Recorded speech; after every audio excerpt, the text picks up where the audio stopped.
Ne travaille pas le cours, travaille ta mémorisation en travaillant le cours.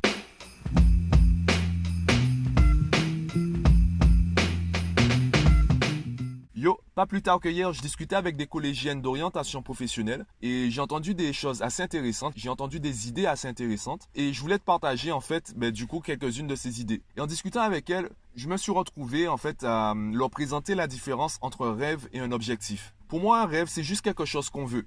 C'est juste quelque chose qu'on veut faire ou qu'on veut avoir. Par contre, un objectif, c'est quelque chose qu'on décide de faire, quelque chose qu'on décide d'avoir. Le problème, c'est que à force d'employer ces termes, ils ont perdu de leur substance. Quand tu décides de faire quelque chose, c'est vraiment que tu assumes ce choix. Par exemple, j'ai une élève qui m'a dit vouloir devenir architecte. Eh bien, en discutant avec elle, je me suis rendu compte que c'est plus les autres qui l'ont influencé. Des personnes qui lui ont dit, écoute, tu as un potentiel en mathématiques, tu peux devenir architecte. Ce n'est pas qu'elle est passionnée par l'architecture, c'est juste que ça ne la dérange pas de se tourner vers l'architecture. Elle aime un peu toutes les matières. Et comme on lui a dit qu'elle a plus de chances de réussir en tant qu'architecte, eh bien naturellement, elle a commencé à développer un goût pour l'architecture. Donc de temps en temps, elle fait des petites recherches. Sauf que ça ne suffit pas. À son âge, comment elle fait pour savoir que ça ne suffit pas? Si personne ne lui dit qu'est-ce qu'il faudrait faire si elle était vraiment décidée, si elle était vraiment passionnée par l'architecture, comment elle fait pour savoir que ce qu'elle fait est suffisant ou non? Et moi, ce que je lui disais, en fait, c'est que si tu as vraiment décidé de devenir architecte, tu es censé bouffer de l'architecture tous les jours. Tu es censé saouler tout le monde avec ça. Tant que tu n'arrives pas à ce stade-là, tu ne peux pas dire que tu t'es décidé, que tu as vraiment choisi de devenir architecte. J'ai une autre élève qui m'a dit vouloir devenir joueuse professionnelle de basket. Très bien. Par contre, est-ce que tu assumes ce choix? Qu'est-ce que tu connais de basket? Est-ce que tu es la première et la dernière à partir à l'entraînement de basket? Est-ce que tu te défonces 10 fois plus que les autres? Quand les autres disent « je suis fatigué », est-ce que toi tu dis « non, encore un tour ». Alors oui, peut-être que je mets la barre un peu haute pour des collégiens. Par contre, il y a deux types de personnes dont il faut prendre conscience et qu'il faut retenir. Déjà, quand tu auras le diplôme,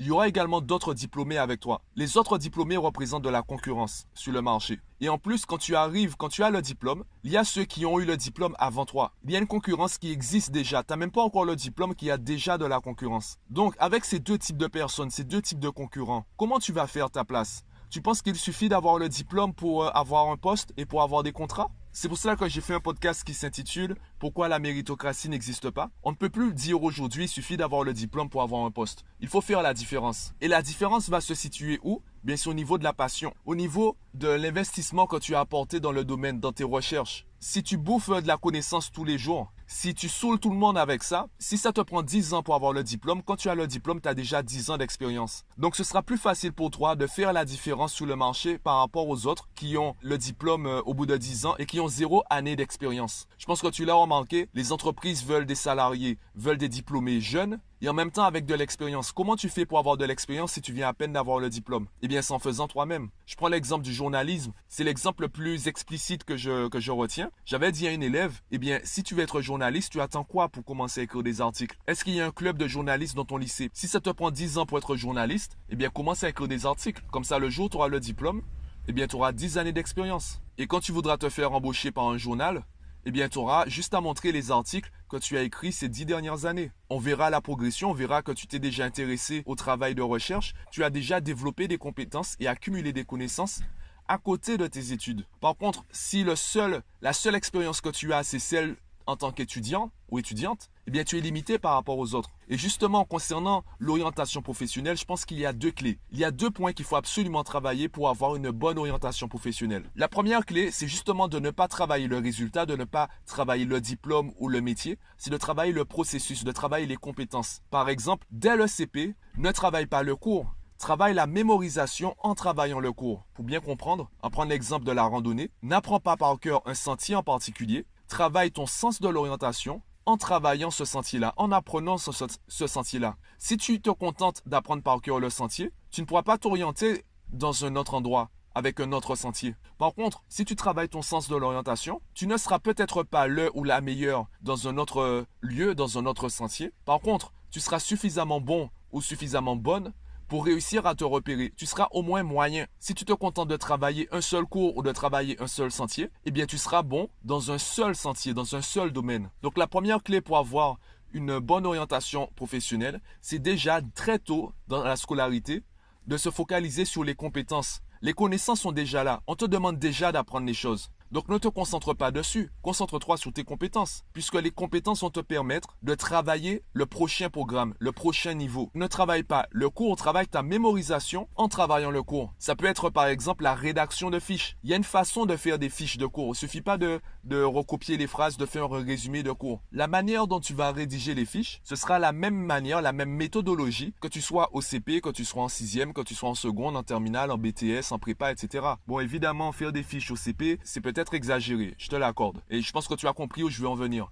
Travaille tes compétences. Ça, c'est la première clé. Comme ça, peu importe l'orientation professionnelle, peu importe l'orientation que tu as acceptée, tu auras un certain niveau. Tu ne seras peut-être pas excellent, excellente. Tu seras au moins moyen, moyenne. Tu pourras au moins t'en sortir et viser du coup l'excellence. Si tu es excellent dans un domaine et nul dans tous les autres, évidemment, si tu n'es pas accepté dans ce que tu veux faire, tu ne sais plus quoi faire. Tu es complètement perdu. Donc la première clé, travailler les compétences. La deuxième clé, c'est une fois que tu es habitué à travailler les compétences, tu vas te rendre compte qu'il y a plusieurs choses que tu peux faire. Tu seras intéressé par plusieurs domaines. Tu vas hésiter entre plusieurs voies professionnelles. Eh bien, la deuxième clé, c'est de faire un choix et de s'y tenir. Je prends mon exemple. De la 5e jusqu'à ma 2e année de master, je voulais être prof de maths. Je voulais travailler dans un collège ou un lycée. Déjà, je ne me voyais pas travailler dans une école primaire. Je ne me voyais pas travailler à une université. C'était au pire au collège, au mieux lycée. Eh bien, jusqu'à ma 2e année de master, c'est ce que je voulais faire. Et c'est durant ma 2e année de master, je me suis rendu compte que je ne voulais pas travailler dans un établissement public. Je ne voulais pas travailler là. Je me voyais bien faire de l'enseignement. Je me voyais bien travailler les mathématiques. Je ne me voyais pas en tant que prof dans un lycée ou même dans un collège. Et du coup, j'ai fait un choix. Là, j'ai changé mon objectif. Ça m'a pris donc environ, je n'ai pas fait le calcul, peut-être 10 ans. 10 ans pour me rendre compte que ce n'est pas là où je voulais travailler. Et j'ai assumé mon choix jusqu'au bout.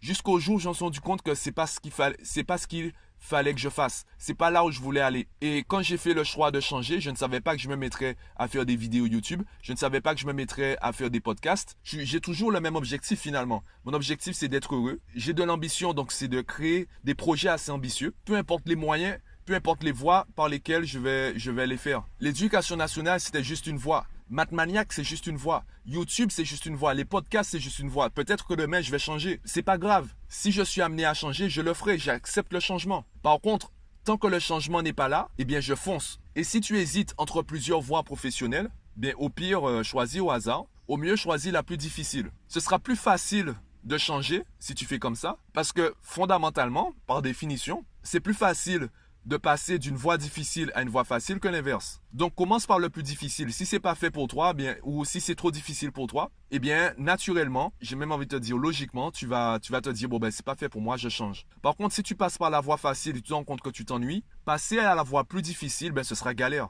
Ce sera galère parce qu'entre-temps, tu t'es ennuyé, entre-temps, tu as perdu des réflexes, entre-temps, tu as arrêté de travailler certaines compétences. Donc, je répète les deux clés. Première clé, travailler justement les compétences, travailler le niveau. Et deuxième clé, faire un choix et s'y tenir. Choisis une voie professionnelle et assume.